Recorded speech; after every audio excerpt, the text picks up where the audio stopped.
Trump y el anticomunismo del siglo XXI. Sin embargo, .mx. Pluma Héctor Alejandro Quintanar. Parte 2. Con esa misma ambigüedad de McCarthy del ejército argentino durante la dictadura, hoy Marco Rubio emplea una etiqueta generalizante de izquierda radical, en donde ubica marxistas, antifascistas, anarquistas, socialistas y otros actores del espectro político a quienes sin rigor alguno ve como iguales y en los hechos equipara a organizaciones como el ISIS.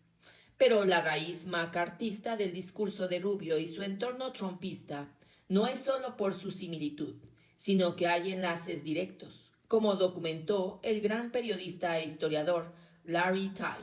El abogado de Roy Cohn fue en la década de 1950 un notable colaborador y publicista de McCarthy, quien le copió el estilo propagandístico de atacar sin pruebas a una variedad de enemigos y negar toda información que fuera comprometedora, aunque ella fuera contundente.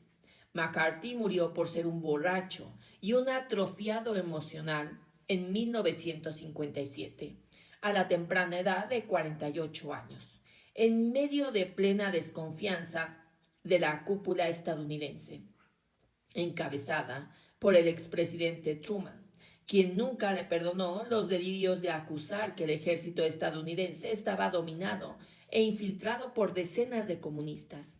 Pero pese al deceso de McCarthy, el macartismo siguió vivo y en las décadas de 1960 y 70 siguió siendo el proyecto a largo plazo tanto de la política exterior norteamericana como de una inquisición antidemocrática contra ciudadanos estadounidenses de a pie, como se notó en el activismo contra la guerra de Vietnam.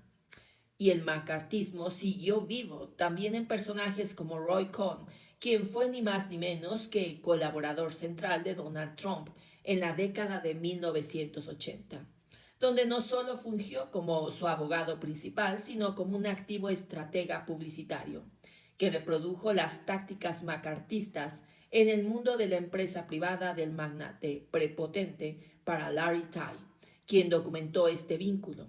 El macartismo no es una ideología, sino una demagogia autoritaria, un estilo de bullying político destinado a deslegitimar y acabar a la mala a los adversarios. Y el heredero principal de esta práctica antidemocrática es Donald Trump.